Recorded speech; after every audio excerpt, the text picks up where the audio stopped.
홍보부장님, 우리의 옷을 보고 되게 만감이 교차되는 표정들이 앞에 있는데요. 네.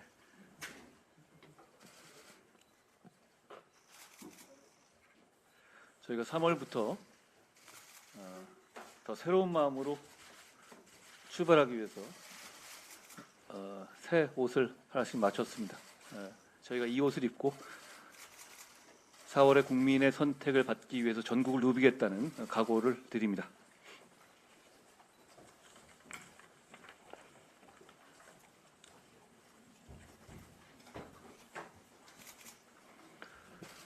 어제 위원정당이었던 이석기 대표의 통진당의 후신인 진보당 대표이신 윤희숙 대표께서 수권 정당이 되겠다라는 말씀을 하셨습니다. 이재명 대표가 자기 안위를 위해서 전통의 민주당을 숙주로 내주기로 결정한 이상 그 말은 더 이상 허세나 레토릭이 아닙니다.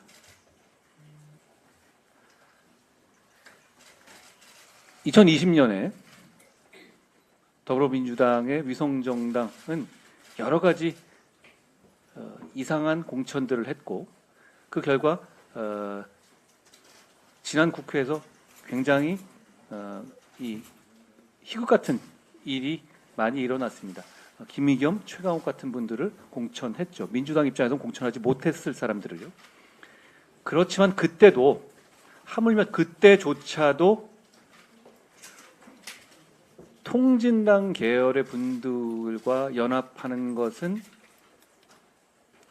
지지층이 두려워서 국민이 두려워서 더불어민주당이 하지 못했습니다. 그런데 이번에는 대놓고 하겠다는 겁니다. 이걸 막아낼, 이걸로 인해서 나올 수 있는 정말 심각한 결과, 국민의 피해, 국가의 피해를 막아낼 수 있는 유일한 정당이 우리입니다. 우리 국민의힘입니다. 우리가 많이 부족합니다. 국민들이 저희에게 지금 기대해 주시는 것은 우리가 잘하고 예뻐서가 아니고 우리가 유일하게 저 일을 막을 수 있기 때문이라는 것을 저희가 알아야 할 것 같습니다. 우리가 많이 부족하고 더 열심히 하고 더 낮은 자세로 국민들께서 불편해하고 싫어하는 말 하지 말고 자만한다는 착각 빠지지 말고 자만하는 것처럼 보일 수 있는 말 하지 말고 낮은 자세로 정말 앞만 보고 끝까지 가자는 말씀을 드립니다. 저도 그렇게 하겠습니다.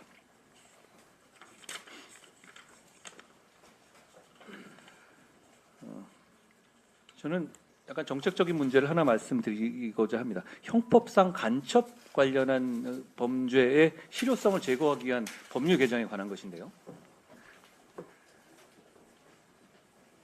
지금 국가 기밀을 유출하는 간첩죄의 범위가 적국에 대한 유출로 한정되어 있습니다.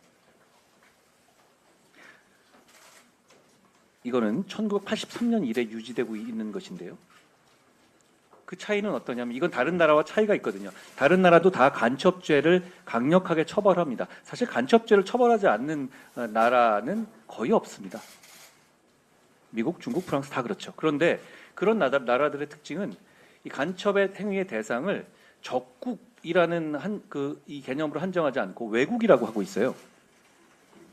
우리의 경우에는 적국인 북한을 제외한 나머지 뭐 중국이나 미국이나 뭐 등등한 나라들 있지 않습니까? 이런 쪽에다가 어떤 이 불법적으로 국가기밀을 누설하는 것을 간첩죄로 처벌할 수가 없습니다. 이 문제는 많이 제기돼 왔고 그래서 여러 차례 2004년경부터 개정안들이 발의되어 왔습니다. 적국이란 말을 외국이라고만 바꾸면 해결되는 문제입니다. 심지어 오늘 저희가 입당으로 모시기로 한 김영주 부의장을 비롯한 분들도 이 부분에 대한 문제점을 직접적으로 제기하고 이 법을 개정안을 내기도 했어요. 그런데 그래서 작년에 이 통과를 위해서 우리 당이 굉장히 노력했습니다. 그런데 민주당이 미온적인 태도를 보이면서 사실상 반대 입장을 유지하기 때문에 이 법이 애석하게도 이번 국회에서 통과되지 못했습니다. 이 법의 문제는 뭐냐면 이런 겁니다. 중국이나 이런 나라 같은 경우에서 만약에 우리나라 쪽으로 어떤 우리 국민이 어떤 간첩 행위를 했다면 당연히 중국에서는 그렇게 강하게 중국이든 미국이든 그렇게 처벌되겠죠. 그런데 역으로 반대의 경우에는 우리는 처벌하지 못하는 겁니다. 이건 불공정하죠. 그리고 이래 가지고는 우리의 어떤 중요 자산들이 해외로 유출되는 것을 막기가 어려워집니다. 반드시 필요한 법이고 우리가 이번에 4월에 총선에서 승리해서 우선적으로 처리해야 할 법 중 하나입니다.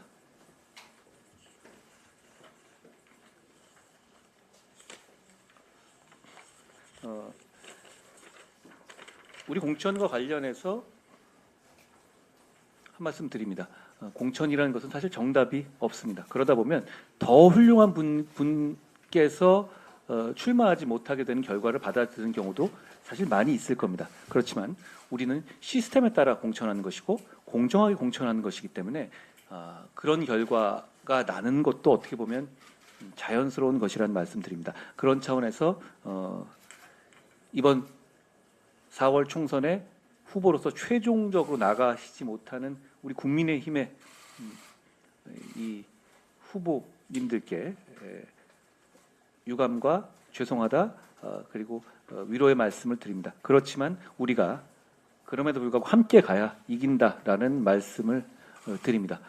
그리고 한 가지 더 덧붙이면요, 저희가 얼마 전에 우리 비대위에서 고향의 경우에 김연아 후보가 이 단수 공천으로 공관위에서 결정된 부분에서 재고 요청했고 거기에 대해서 공관위에서 다른 결정을 하셨죠. 근데 그건 어떤 저희가 생각했던 문제라고 생각했던 사안이 유죄로 확정된다든가 그 유죄라는 걸 저희가 인정했던 취지는 전혀 아닙니다. 저희는 지금 아직 그게 끝나지 않은 상황, 절차적으로 끝나지 않은 상황이라면 저희가 국민들께 자신 있게 제시하는 것이 국민들의 눈높이에 맞지 않을 수 있다라는 우려를 드렸던 것이고 거기에 따라서 공관위에서 독립적인 결정을 새로 하신 것이라고 생각합니다. 저는 그 결정을 존중하고 그 취지 저희가 말씀드린 취지에 대해서 오해 없으시길 바란다는 말씀도 드립니다. 저는 오늘 이 정도 하겠습니다.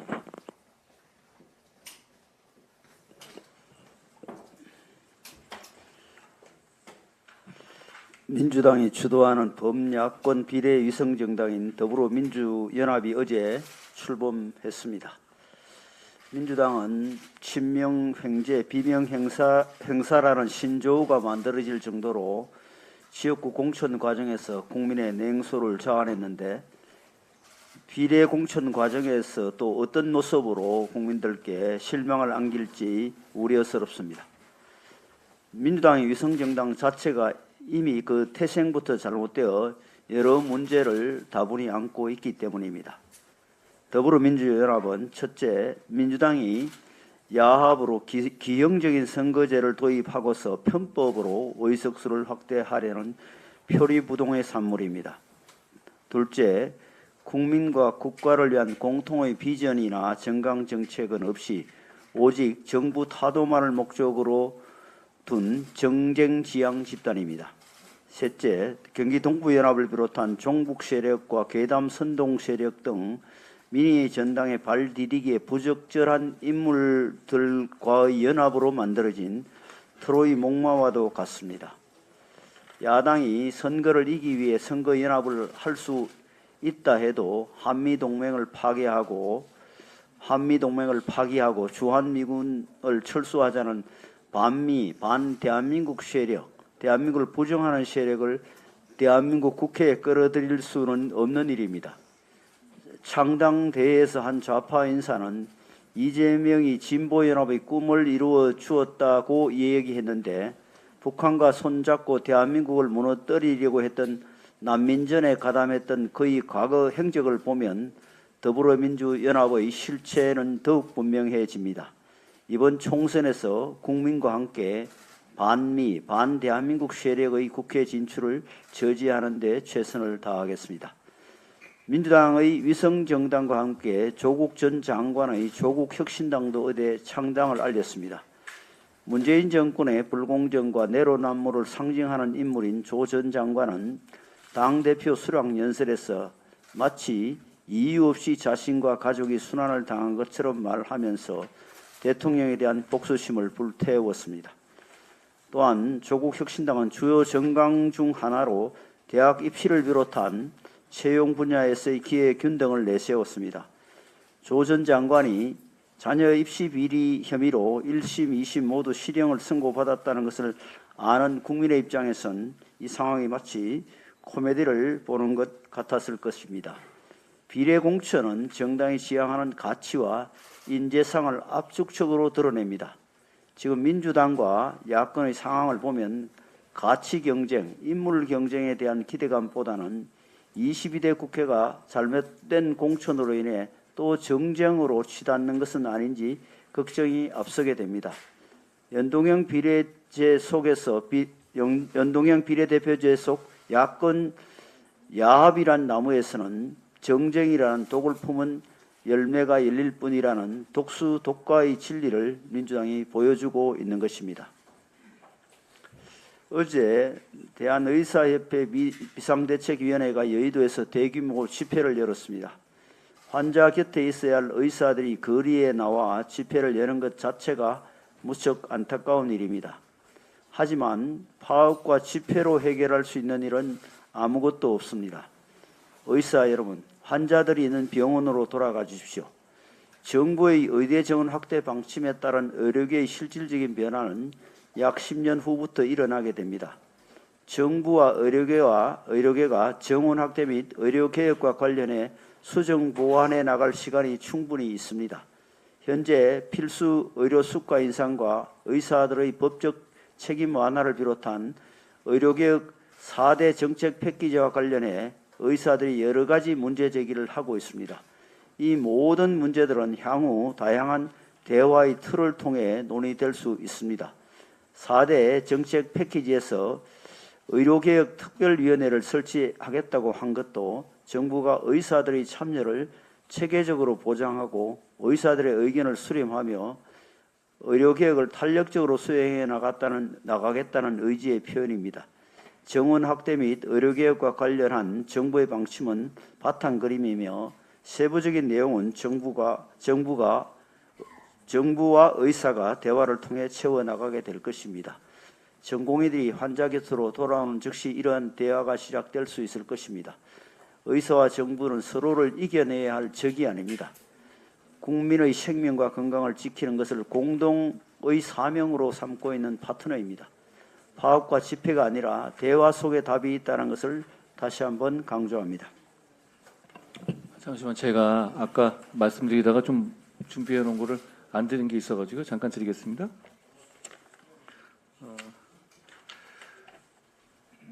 저희가 오늘부터 지역에 저희 후보가 정해진 곳 위주로 지역 일꾼들과 함께 지역의 시민들께 인사를 드리는 그런 일정을 시작합니다. 우선 저희는 충청을 먼저 가고요. 대한민국의 중심이자 역대 여러 선거에서 충청의 사랑을 받지 못하고 이긴 적은 없었죠. 저희가 그런 점을 고려해서 충청을 먼저 가는 것이다라고 말씀을 드립니다. 저희가 충청의 시민들께 더 열심히 하겠다라는 말씀을 잘 드리고 오겠습니다. 충청의 시민들께서 해주시는 말씀을 잘 경청하고 오겠습니다. 이번 주 이어 후반부에는 대한민국의 대표적 경제도시인 수원, 성남, 용인이 있는 경기 남부에서 함께 할 예정임을 말씀드립니다. 같이 가실 분들은 같이 가시면 좋겠습니다. 그리고 지금 정부에서 여러 가지 물가 정책을 내놓고 있고 그게 상당 부분 주요하고 있긴 하지만 국민들께서 체감하는 물가 부담은 좀처럼 줄어들지 않고 있는 상황입니다. 오늘부터 아마 오늘 내일 해서 정부에서도 물가 대책을 더 내놓을 것으로 알고 있고 저희도 그것을 같이 준비를 해서 국민들께서 현장에서 물가 문제가 잡히고 있다라는 실감하실 수 있도록 노력하겠습니다. 정부의 할인 정책들이 국민이 접하는 마트에서 제대로 이루어지고 있는지 살피고, 그리고 수입 과일 관세 인하 인하의 물량 30만 톤의 신속한 공급도 제대로 이루어지는지 저희가 정부와 함께 면밀하게 살펴볼 것이라는 말씀을 드립니다. 지난주 목요일 민주당 정책위 의장께서 대한민국의 반도체 기업들이 중대 기로에 서 있다며 우리 기업들이 미 반도체 지원금 신청액의 절반도 받지 못한다는 발언을 하셨습니다. 도대체 어떤 근거로 우리 기업들이 신청한 보조금의 절반도 받지 못한다는 건지 민주당 정책위 의장은 밝혀주시길 바랍니다. 미국 반도체법에 따른 보조금 수령과 관련하여 현재 미 상무부와 보조금 규모 등에 대한 협상이 진행 중에 있고 대외적으로는 미공개 사항입니다. 우리 정부는 미 상무부에 우리 기업들이 미국 기업과 차별 없이 충분한 보조금을 지원받을 수 있도록 다각적으로 노력하고 있는 것으로 알고 있습니다. 민주당이 미 상무부 장관의 발언을 토대로 단순한 가정이나 추측성 주장을 펼친 것이라면 우리 기업에 하등 도움이 되지 않는다는 점을 다시 한번 강조해서 말씀드립니다. 오히려 우리 기업들이 보조금을 충분히 받을 수 있도록 미국 정부에 촉구하면서 우리 기업들에게 힘을 실어주는 게 마땅한 일입니다. 한편 민주당 정책위 의장은 일부 언론 보도에 나왔다면서 윤석열 정권이 미국과 일본의 반도체 회사를 합병시키려고 SK 하이닉스를 압박하고 있다고도 했습니다. 대한민국 영업사원 1호의 자질까지 거론하면서 막말을 쏟아냈습니다. 하지만 이는 전혀 사실이 아닙니다. 국내 일부 언론이 일본 아사히 신문 기사를 인용해서 보도한 것인데 지난달 28일 정부는 보도 내용은 사실이 아님을 분명히 알려드린다고 보도 설명 자료를 배포했고 해당 기사를 냈던 국내 언론들은 기존 기사에 산업부 입장을 충분히 추가해 수정 게재하였습니다. 원내 야당이 기초적인 사실관계도 확인하지 않고 근거도 없이 이렇게 막무가내식 주장을 하는 것은 국익에 아무런 도움이 되지 않는다. 오히려 혼란만 초래할 뿐이다. 라는 말씀을 드립니다. 글로벌 반도체 경쟁이 갈수록 치열해져 가는 상황 속에서 지금 필요한 것은 우리 기업들의 반도체 초격차를 위한 범국가적인 지원인 것입니다.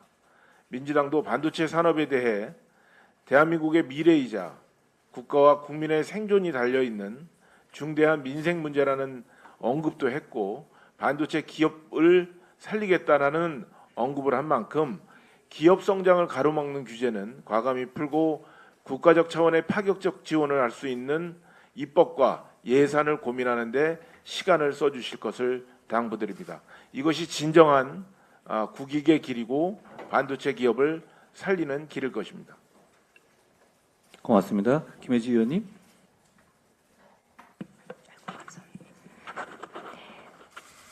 보건복지부는 지난달 28일부터 장애인 건강 주치의 4단계 시범 사업을 시행했다고 발표했습니다.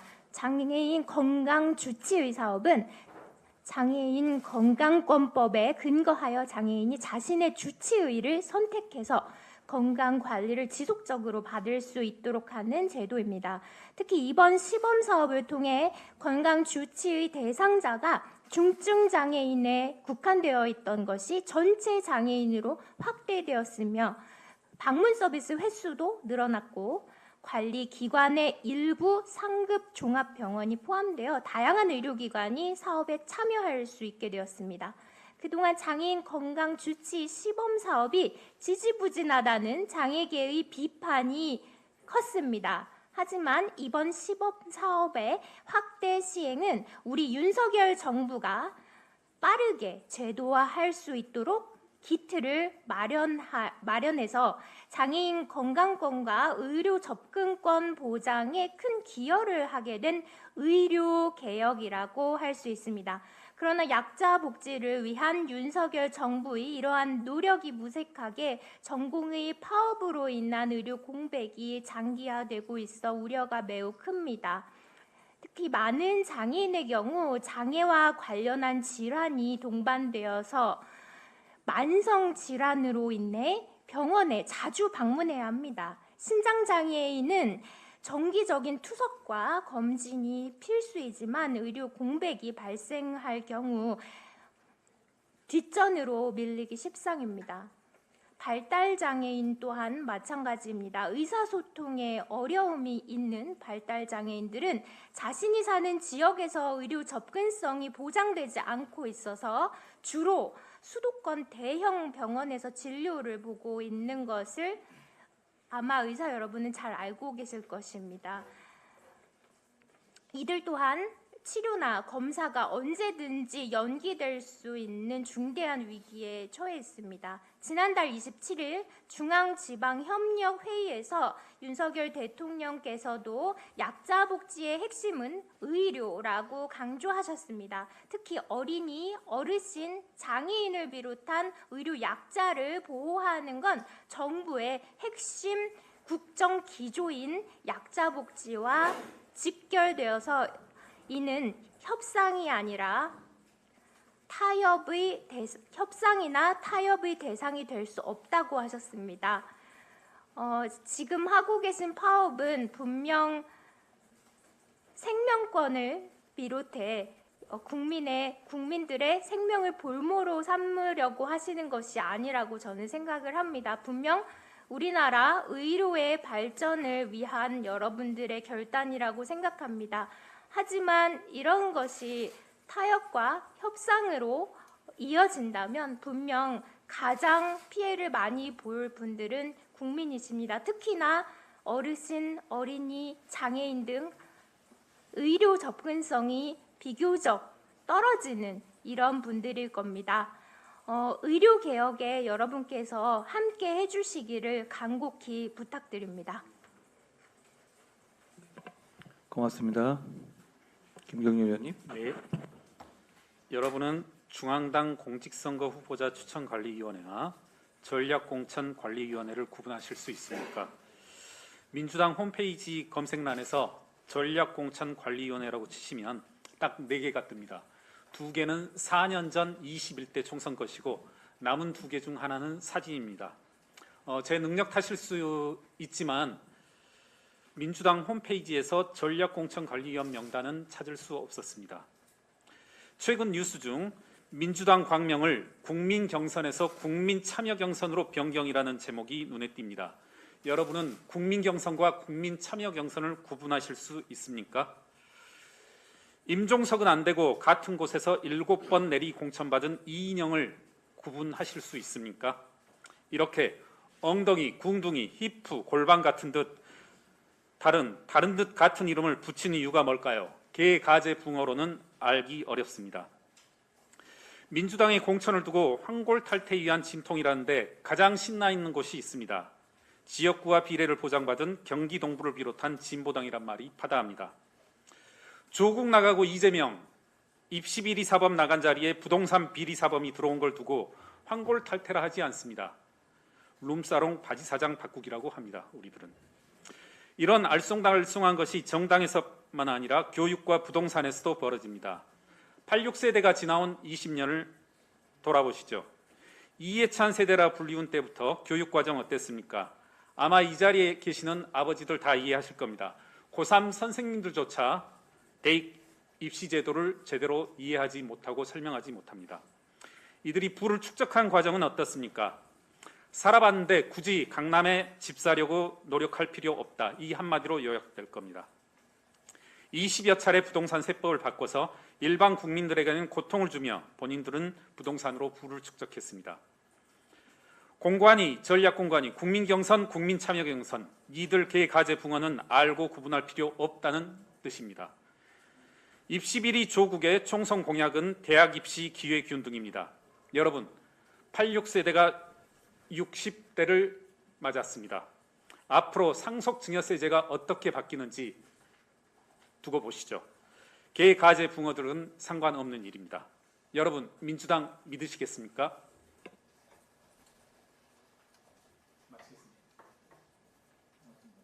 고맙습니다. 구자룡 의원님.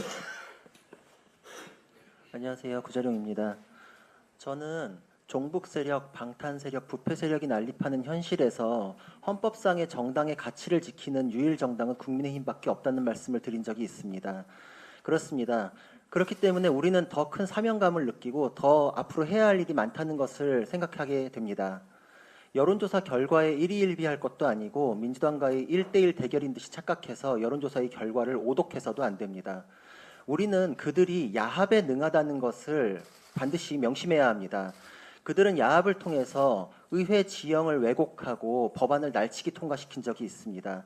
지금도 야합을 하고 있습니다. 종북 위헌 정당인 통진당 잔재 세력까지 빨아들여서 야합을 하고 있고 그것은 앞으로의 야합을 예측하게 합니다.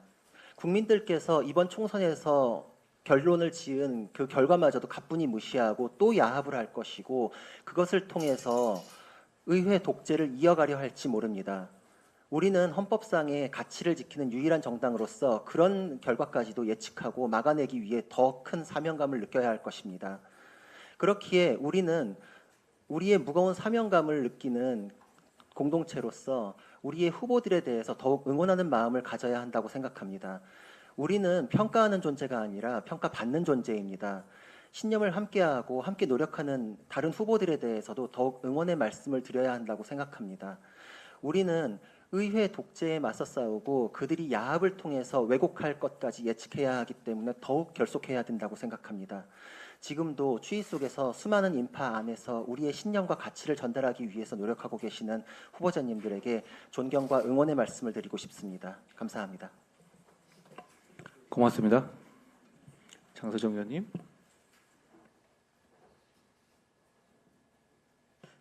네, 오늘 3월 4일은 신학기가 시작되는 날입니다.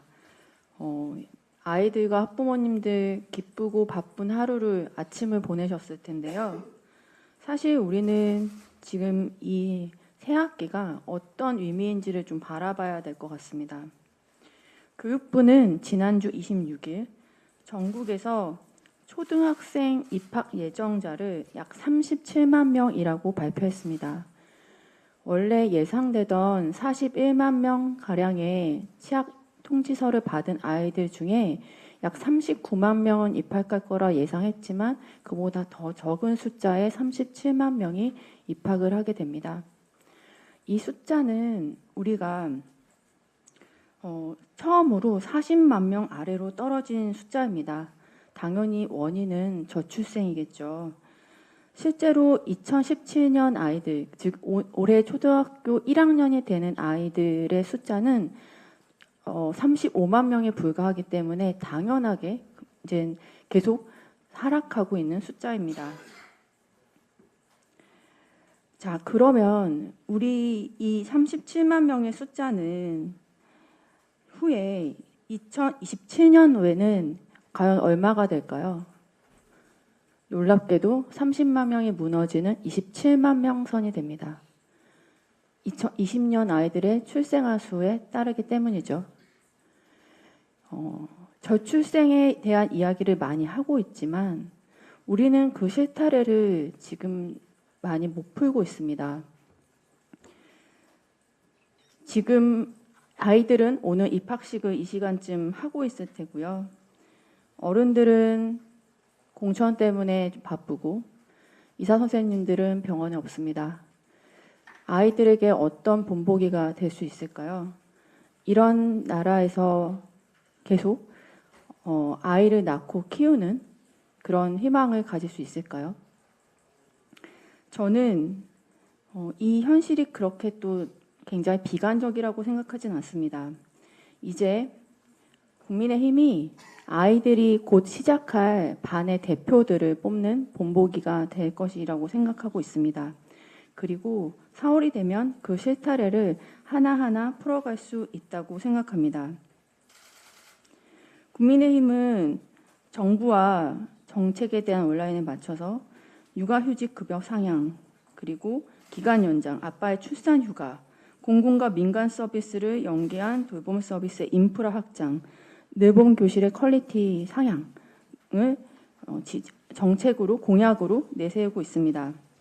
전국의 37만 초등학교 1학년 그리고 학부모님 여러분들 앞으로 더 좋은 삶이 될 것이라는 것을 강력하게 기대하셔도 좋을 것 같습니다.